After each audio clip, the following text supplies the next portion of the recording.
இப்ப ரோஹித் சர்மாவும் விராட் கோலியும் 2027 நடக்க போற ஓடிஐ வேர்ல்ட் கப்ல விளையாடுவாங்களா இல்லையான்றது தான் எல்லாரோட கேள்வியுமா இருக்கு. கொஞ்ச நாட்களுக்கு முன்னாடி செலக்ஷன் கமிட்டி இவங்க ரெண்டு பேரையுமே India A versus Australia A matches விளையாட சொல்லியிருந்தாங்க. ஆனா இவங்க ரெண்டு பேருமே அதை புறக்கணிச்சிட்டாங்க.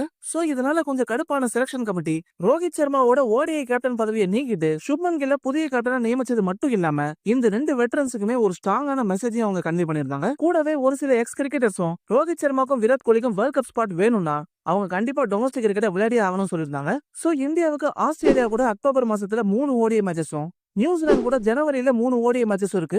சோ இந்த இடைப்பட்ட காலத்துல விஜய் ஹசாரே ட்ரோஃபியை ஷெட்யூல் பண்ணிருக்காங்க. இதனால செலக்டர்ஸ் இவங்க ரெண்டு பேரையுமே அந்த தொடர்ல விளையாட வைக்கணும்னு நினைக்கிறாங்க.